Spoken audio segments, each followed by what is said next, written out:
dans un monde où l'argent semble tout dominer, que nous dit la Bible à ce sujet? Quelles leçons surprenantes se cachent entre ces pages sacrées?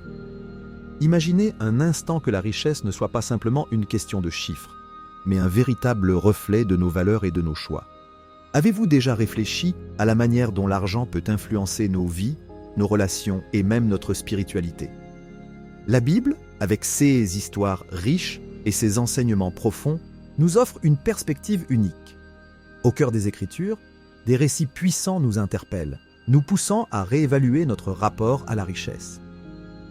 Jésus lui-même, avec sa sagesse inégalée, aborde le sujet de l'argent d'une manière qui nous fait réfléchir. Que signifie vraiment gagner sa vie? Et que dire des avertissements sur l'amour de l'argent? Ce question résonne à travers les âges, nous incitant à explorer les vérités intemporelles que la Bible nous enseigne. Préparez-vous à plonger dans une réflexion captivante sur l'argent, la foi et ceux qui comptent vraiment. Quelles révélations vous attendent? Restez avec nous pour le découvrir. L'origine de l'argent. L'origine de l'argent remonte à des temps anciens, comme le mentionne la Bible dans l'Ancien Testament. À cette époque, les échanges commerciaux se faisaient principalement par le troc. Les gens échangeaient des biens et des services directement, mais cela pouvait devenir compliqué. Imaginez devoir trouver quelqu'un qui a exactement ce dont vous avez besoin et qui veut aussi ce que vous avez à offrir. Cela a conduit à la nécessité d'un moyen d'échange plus pratique. C'est là que l'argent entre en jeu, comme une solution pour faciliter les transactions.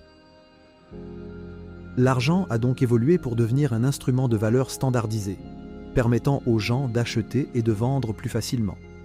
Dans la Bible, on voit comment l'argent a été utilisé dans les échanges, soulignant son importance dans la vie quotidienne des gens. Cela montre que l'argent n'est pas un concept moderne, mais quelque chose qui a été reconnu comme nécessaire depuis longtemps. La Bible nous apprend que, tout au long de l'histoire, l'argent a joué un rôle central dans les relations commerciales et sociales.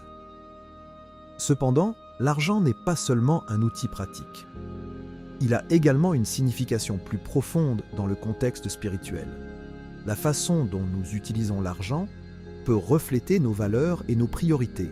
C'est une question qui traverse les âges et qui est encore pertinente aujourd'hui.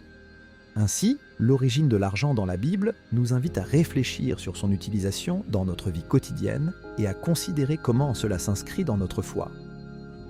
Avant de commencer avec le contenu d'aujourd'hui, j'aimerais vous demander un petit service. Si vous appréciez nos vidéos et souhaitez continuer à voir plus de contenu passionnant, nous vous invitons à liker cette vidéo et à vous abonner à notre chaîne. C'est le meilleur moyen de nous soutenir et de rester informé de toutes les nouvelles histoires et vidéos que nous partageons. N'oubliez pas d'activer la cloche de notification pour ne manquer aucune vidéo. Merci de faire partie de notre communauté. Et maintenant, profitez de la vidéo.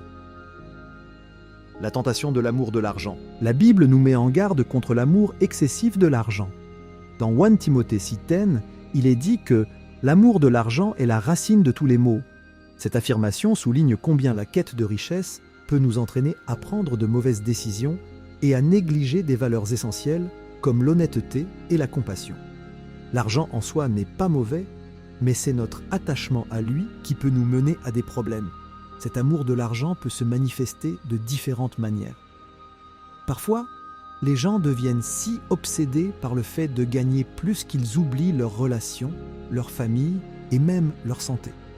Ils peuvent sacrifier leur intégrité pour obtenir des gains financiers. Cette tendance est alarmante et peut créer une vie remplie de stress et d'angoisse. La Bible nous rappelle que cette obsession peut nous éloigner de Dieu et de ses enseignements. Il est facile de tomber dans le piège de la consommation et de chercher la satisfaction dans les biens matériels. Cependant, la Bible nous enseigne que le véritable bonheur et la paix intérieure ne se trouvent pas dans l'accumulation de richesses, mais dans notre relation avec Dieu et notre capacité à être généreux. Ainsi, être conscient de cette tentation et apprendre à la gérer est essentiel pour mener une vie équilibrée et spirituellement riche. Le rôle de la générosité. La générosité est un thème central dans la Bible. Dans 2 Corinthiens 9:7, il est dit que Dieu aime celui qui donne avec joie. Cette affirmation nous montre que la générosité n'est pas seulement une obligation, mais un acte de joie et de gratitude. Être généreux, c'est reconnaître que tout ce que nous avons vient de Dieu et que nous avons la responsabilité de partager ses bénédictions avec les autres. La générosité peut prendre de nombreuses formes. Cela peut être le don d'argent, de temps ou même de talent. Chaque petit geste compte et peut avoir un impact significatif sur la vie des autres. En aidant ceux qui sont dans le besoin, nous ne faisons pas seulement du bien à autrui, mais nous enrichissons également notre propre vie spirituelle. La générosité nous aide à nous connecter avec notre communauté et à créer des liens forts avec les personnes qui nous entourent. De plus, la générosité nous protège contre les dangers de l'amour de l'argent. Lorsque nous choisissons de donner, nous faisons un acte conscient pour lutter contre l'avidité. Cela nous rappelle que la vraie richesse ne réside pas dans ce que nous possédons, mais dans ce que nous partageons. En fin de compte, la Bible nous enseigne que la générosité est une voie vers une vie plus pleine et plus satisfaisante. Le concept de la gestion. La Bible nous enseigne également le concept de la gestion des ressources. Dans Lucas 16, 13, Jésus parle de l'importance d'être de bons intendants des biens que Dieu nous a confiés. Cela signifie que nous sommes responsables de la façon dont nous utilisons notre argent et nos ressources. Être un bon gestionnaire ne se limite pas à économiser de l'argent, mais implique également de l'utiliser de manière judicieuse pour faire le bien autour de nous. Cette notion de gestion nous rappelle que tout ce que nous avons est un don de Dieu. Il est donc impératif de réfléchir à la manière dont nous dépensons et investissons nos ressources. Cela peut inclure des décisions comme soutenir des œuvres de charité, investir dans notre éducation ou aider nos proches. En adoptant une approche réfléchie de la gestion, nous pouvons nous assurer que nos ressources servent un but plus grand. En outre, la gestion des ressources est également liée à la planification financière. La Bible nous encourage à être prévoyants et à éviter les dettes excessives. Cela ne signifie pas que nous ne devons pas profiter de la vie, mais plutôt que nous devons être sages dans nos choix financiers. Une bonne gestion nous permet de vivre de manière équilibrée et de nous préparer pour l'avenir, tout en restant fidèles à nos valeurs. L'importance de l'honnêteté dans les transactions. L'honnêteté est un principe fondamental qui traverse les enseignements bibliques, en particulier dans le domaine des transactions commerciales. Dans Proverbes 11, il est dit que les balances trompeuses sont en horreur à l'Éternel. Cela signifie que Dieu désapprouve les pratiques malhonnêtes et les fraudes. L'intégrité dans nos affaires est essentielle non seulement pour plaire à Dieu, mais aussi pour construire des relations de confiance avec les autres. Lorsque nous agissons avec honnêteté, nous créons un environnement où les gens se sentent respectés et valorisés. L'honnêteté favorise des relations saines, que ce soit dans le milieu professionnel ou personnel. Les gens sont plus enclins à faire confiance à ceux qui respectent des normes éthiques élevées. En revanche, des pratiques malhonnêtes peuvent entraîner des conflits, des ressentiments et une réputation ternie. De plus, l'honnêteté dans les transactions est une manière de témoigner de notre foi. En choisissant de faire ce qui est juste, nous montrons aux autres que nos actions sont guidées par des principes divins. Cela peut ouvrir des portes pour partager notre foi et inspirer d'autres à suivre les mêmes valeurs. Ainsi, l'intégrité dans nos transactions n'est pas seulement une question de morale, mais aussi un moyen puissant de vivre notre foi au quotidien. La richesse et le salut. Dans l'évangile de Matthieu, Jésus aborde un sujet délicat, la difficulté pour un riche d'entrer dans le royaume des cieux. Il compare cette situation à un chameau qui passe par le chat d'une aiguille. Cela soulève des questions sur la relation que nous entretenons avec l'argent. Pour beaucoup, la richesse peut créer un sentiment de sécurité et de pouvoir. Mais Jésus nous rappelle que notre confiance ne doit pas être placée dans nos biens matériels.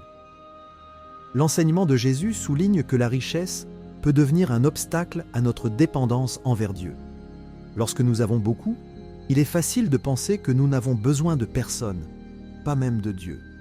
Cette illusion peut nous éloigner de notre vraie source de paix et de sécurité. En fin de compte, ce que nous possédons ici sur terre ne nous suivra pas dans l'éternité. La véritable richesse se trouve dans notre relation avec Dieu et notre capacité à partager avec ceux qui en ont besoin. De plus, La lutte entre la richesse et le salut nous rappelle l'importance de la priorité que nous donnons à notre vie spirituelle. Si nous nous concentrons trop sur l'accumulation de biens matériels, nous risquons de négliger notre croissance spirituelle. L'enseignement de Jésus est un appel à réévaluer nos priorités et à mettre notre foi avant tout. Il est également intéressant de noter que, dans la culture moderne, l'idée de succès est souvent liée à la richesse. Cependant, Jésus nous invite à redéfinir ce que signifie être vraiment riche. Être riche dans la foi, l'amour et la générosité est ce qui compte le plus aux yeux de Dieu. Finalement, le message de Jésus sur la richesse et le salut est à la fois un avertissement et une promesse. Il nous avertit des dangers de l'attachement excessif à l'argent, mais il nous promet que la véritable satisfaction se trouve dans une vie centrée sur lui et sur les autres. La parabole des talents. La parabole des talents, racontée dans Matthieu, est une leçon précieuse sur la responsabilité et l'utilisation des ressources que nous avons reçues. Dans cette histoire, un maître confie des talents à ses serviteurs avant de partir en voyage. Chaque serviteur reçoit une somme différente, selon sa capacité. Ce qui est fascinant, c'est que le maître attend de ses serviteurs qu'ils utilisent ces talents pour faire croître leur valeur. Cette parabole met en lumière l'idée que chacun de nous a des dons et des ressources uniques à sa disposition. La question qui se pose est donc, que faisons-nous avec ce que nous avons reçu ? L'important n'est pas tant le montant que nous possédons, mais comment nous choisissons de l'utiliser. Les serviteurs qui ont investi leurs talents ont reçu l'approbation de leur maître, tandis que celui qui a caché le sien a été réprimandé. L'enseignement ici est clair. Nous avons la responsabilité d'être de bons gestionnaires des ressources que Dieu nous confie. Cela s'applique non seulement à l'argent, mais aussi à notre temps, nos talents et nos opportunités. En utilisant ces ressources de manière judicieuse, nous pouvons faire une différence dans le monde qui nous entoure. Il est également important de se rappeler que la peur peut souvent nous empêcher d'agir. Comme le serviteur qui a caché son talent, nous pouvons être paralysés par l'inquiétude de ne pas réussir. Cependant, la parabole nous encourage à surmonter cette peur et à prendre des risques calculés pour faire fructifier ce que nous avons. Enfin, la parabole des talents nous rappelle que nous serons un jour appelés à rendre des comptes pour la manière dont nous avons utilisé nos ressources. C'est une invitation à réfléchir sur notre vie et à nous assurer que nous vivons de manière à honorer Dieu avec tout ce que nous avons. La dépendance de Dieu. Dans l'épître aux Philippiens, Paul nous assure que Dieu pourvoira à tous nos besoins selon sa richesse en gloire. Cette promesse est d'une importance cruciale pour notre vie quotidienne. Dans un monde qui valorise souvent l'autosuffisance, nous sommes rappelés que notre véritable dépendance doit être placée en Dieu. Cette dépendance ne signifie pas que nous devons rester passifs. Au contraire, elle nous appelle à agir tout en ayant confiance que Dieu est à l'œuvre dans nos vies. Cela peut être particulièrement réconfortant dans les moments d'incertitude financière. Savoir que Dieu connaît nos besoins et qu'il y pourvoira peut nous apporter une paix intérieure qui transcende les circonstances extérieures. Il est également essentiel de réaliser que la dépendance à Dieu va au-delà des simples nécessités matérielles. Cela inclut notre besoin de sagesse, de direction et de force dans les défis de la vie. En reconnaissant notre besoin de Dieu, nous ouvrons la porte à une relation plus profonde avec lui. Cela nous aide à comprendre que, même dans nos luttes, nous ne sommes jamais seuls. De plus, cette dépendance peut transformer notre perspective sur l'argent et les ressources. Au lieu de nous concentrer uniquement sur ce que nous pouvons accumuler, nous pouvons apprendre à voir nos biens comme des moyens de servir les autres et de glorifier Dieu. Cela change notre attitude envers la générosité et nous pousse à donner avec joie. En fin de compte, la dépendance de Dieu est un appel à la foi. C'est une invitation à remettre nos inquiétudes entre S.E.'s mains et à croire qu'il est capable de faire infiniment plus que ce que nous pouvons demander ou imaginer. La relation entre l'argent et la paix. La Bible aborde également la relation entre l'argent et la paix intérieure. Dans Matthieu, Jésus nous enseigne que la préoccupation excessive pour nos besoins matériels peut engendrer de l'anxiété. Lorsque nous plaçons notre confiance dans nos ressources, nous risquons de perdre de vue ce qui est réellement important. À l'inverse, La confiance en Dieu nous apporte une paix qui ne dépend pas des circonstances. Cela ne signifie pas que les défis financiers disparaîtront, mais que nous pouvons faire face à ces défis avec sérénité. En cherchant d'abord le royaume de Dieu, nous découvrons que nos besoins matériels sont souvent comblés de manière inattendue. Cette dynamique entre l'argent et la paix est particulièrement pertinente dans notre société moderne, où le stress financier est courant. Les gens peuvent se sentir accablés par les factures, les dettes et les incertitudes de l'avenir.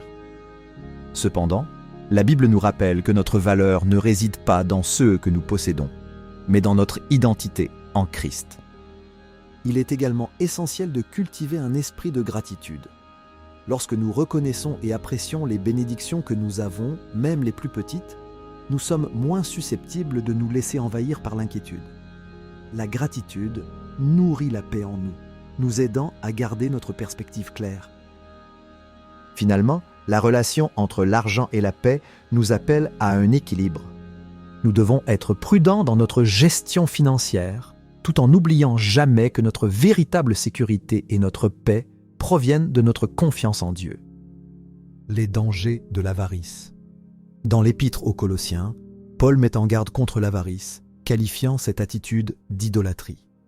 L'avarice consiste à vouloir accumuler toujours plus, au détriment de notre relation avec Dieu et des autres. Elle peut nous mener sur un chemin dangereux où l'argent devient notre maître au lieu de notre serviteur. L'une des conséquences les plus insidieuses de l'avarice est qu'elle peut nous isoler. Lorsque nous sommes obsédés par l'accumulation de biens, nous pouvons perdre de vue les relations importantes dans notre vie.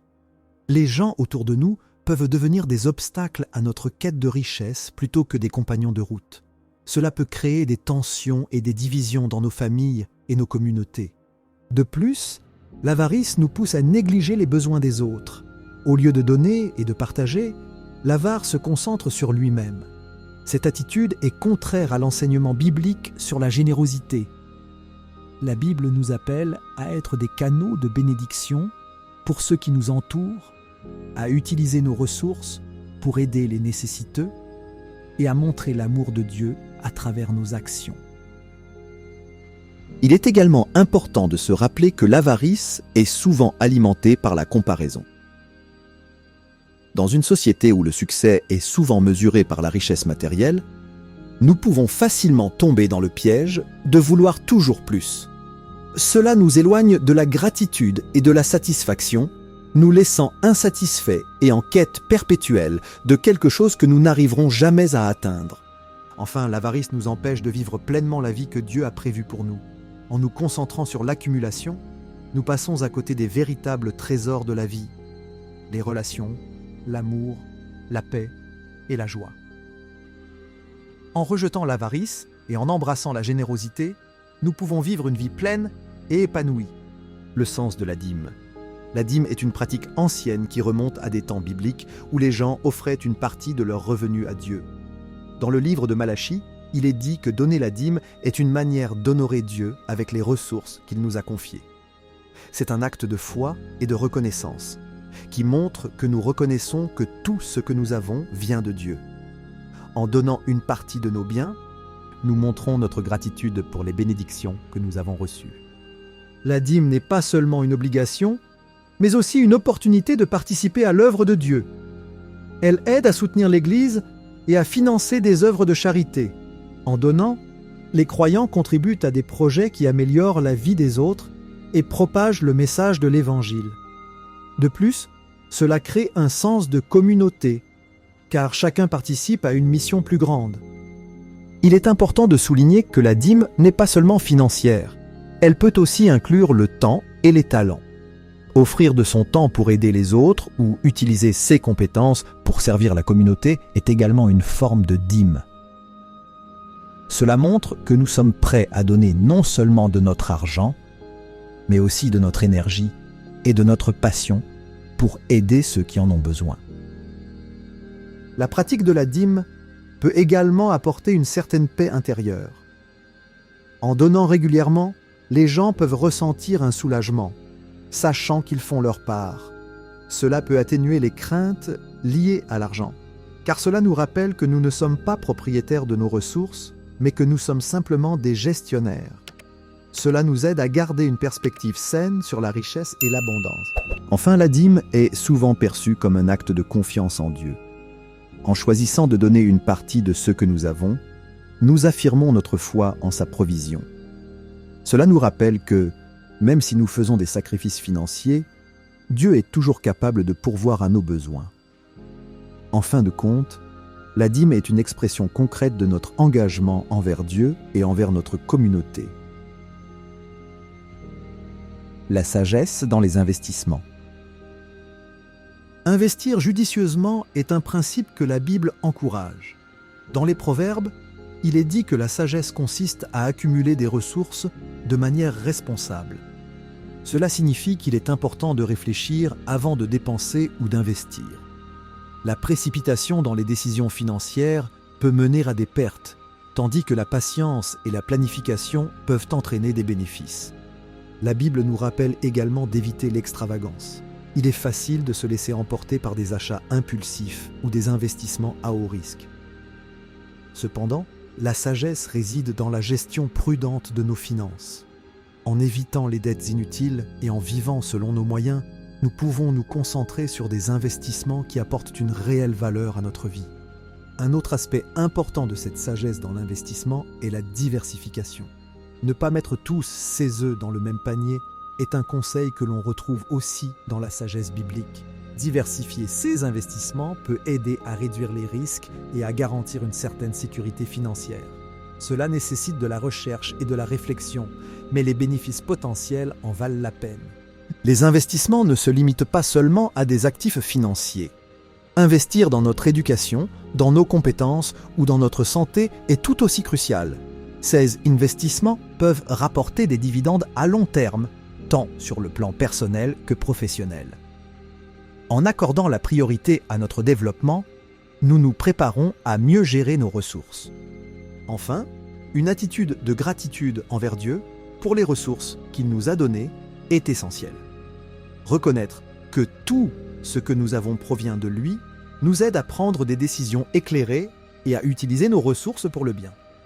Cela nous encourage à chercher sa sagesse dans nos choix financiers, afin que nos investissements soient non seulement rentables, mais aussi conformes à ses principes. La valeur du travail. Le travail est une valeur centrale dans la Bible. Elle exalte le travail acharné et la diligence comme des moyens d'obtenir notre subsistance. Dans les Proverbes, il est dit que le travail portera ses fruits, tandis que la paresse mène à la pauvreté. Cela souligne l'importance d'un engagement constant et d'une éthique de travail solide dans toutes nos entreprises. Travailler dur ne signifie pas seulement gagner de l'argent, mais aussi contribuer à notre communauté. Chaque emploi, qu'il soit simple ou complexe, a un rôle à jouer dans le bien-être de la société. En faisant notre part, nous participons à quelque chose de plus grand que nous-mêmes. Cela peut apporter un sens de satisfaction et d'accomplissement, sachant que nous apportons une contribution positive. La Bible nous enseigne également que le travail est un moyen de glorifier Dieu. En réalisant nos tâches avec diligence et intégrité, nous montrons notre respect pour les dons que Dieu nous a accordés. Cela transforme le travail en une forme de ministère où chaque acte, même le plus banal, peut être un témoignage de notre foi. Il est également important de se rappeler que le repos est tout aussi essentiel que le travail. Dieu lui-même a établi un modèle de repos après la création. Trouver un équilibre entre le travail et le repos est crucial pour notre santé physique et mentale. Cela nous permet de rester productifs tout en préservant notre bien-être. Finalement, la valeur du travail va au-delà du simple aspect économique. Elle concerne la manière dont nous abordons nos responsabilités et nos relations avec les autres. En travaillant avec intégrité et en respectant nos engagements, nous construisons des ponts avec nos collègues et notre communauté. Cela favorise des relations saines et positives, tant sur le plan personnel que professionnel. L'impact de l'argent sur les relations. L'argent peut avoir un impact profond sur nos relations, tant de manière positive que négative. D'une part, il peut être un outil qui facilite des expériences partagées, comme des voyages ou des sorties. Partager des ressources peut renforcer des liens, car cela crée des souvenirs et des moments de convivialité. Cependant, l'argent peut aussi être à l'origine de tensions et de conflits. Les problèmes financiers sont souvent cités comme l'une des principales causes de rupture dans les couples. La pression économique peut entraîner des disputes et des malentendus. Il est donc essentiel de communiquer ouvertement sur les finances et de définir des objectifs communs. Cela permet de créer une base solide pour une relation saine. La Bible nous enseigne également que l'amour de l'argent peut corrompre nos relations. Lorsque la recherche de la richesse devient notre priorité, nous risquons de négliger les personnes qui nous entourent. Les relations basées sur des intérêts financiers peuvent devenir superficielles et instables. Il est crucial de garder à l'esprit que les vraies relations sont fondées sur l'amour, la confiance et le respect mutuel. En outre, l'argent peut influencer notre perception des autres. Nous pouvons être tentés de juger les gens en fonction de leur statut économique, ce qui peut créer des divisions. La Bible nous rappelle que chaque personne a une valeur intrinsèque, indépendamment de sa situation financière. Cultiver une attitude d'égalité et de respect envers tous est essentiel pour des relations saines. Enfin, il est important de se rappeler que les relations authentiques nécessitent du temps et des efforts. Investir dans nos relations, que ce soit par des gestes simples ou des moments de qualité, est tout aussi important que les investissements financiers. L'argent peut faciliter certaines choses, mais la véritable richesse réside dans les liens que nous tissons avec les autres. L'éternité et l'utilisation de l'argent. La Bible enseigne que notre utilisation de l'argent a des implications éternelles. Dans l'évangile de Luc, Jésus souligne l'importance d'utiliser nos richesses pour faire des amis et accumuler des trésors éternels. Cela signifie que nos choix financiers doivent refléter nos valeurs spirituelles et notre engagement envers Dieu. L'argent, lorsqu'il est utilisé à bon escient, peut contribuer à des œuvres qui ont un impact durable. Investir dans des œuvres caritatives ou soutenir des missions peut être une manière de transformer nos ressources en trésors éternels. En aidant les autres, nous faisons non seulement une différence dans leur vie, mais nous plaçons également nos cœurs dans des choses qui ont une valeur éternelle. Cela nous rappelle que notre temps sur Terre est limité et que nous devons agir en conséquence. De plus, cette perspective éternelle nous aide à relativiser nos préoccupations financières. Plutôt que de nous concentrer uniquement sur l'accumulation de richesses matérielles, nous sommes appelés à penser à notre héritage spirituel. Cela nous pousse à réfléchir à la manière dont nous pouvons laisser une empreinte positive dans le monde, plutôt qu'à la seule accumulation de biens. La notion de trésor éternel nous encourage également à vivre avec générosité. Lorsque nous comprenons que notre vie est plus qu'une simple quête de confort matériel, nous sommes motivés à partager nos ressources avec ceux qui en ont besoin. Cela nous libère de l'emprise de l'argent et nous aide à voir les autres comme des partenaires dans notre voyage spirituel. Enfin, Jésus nous rappelle que notre cœur suivra là où nous plaçons nos ressources. En investissant dans des choses qui ont une valeur éternelle, nous attachons notre cœur aux vérités de Dieu. Cela nous aide à vivre avec un objectif clair, en nous concentrant sur CE. Et maintenant, chers amis, réfléchissons à ce que nous avons découvert ensemble. La Bible nous enseigne que l'argent, bien qu'important, ne doit jamais devenir notre maître. Pensez-vous à la façon dont cela s'applique à votre vie quotidienne? Les conseils divins nous rappellent que la générosité et le partage sont au cœur d'une vie riche véritablement. Jésus, dans ses enseignements, nous met en garde contre l'amour excessif de l'argent.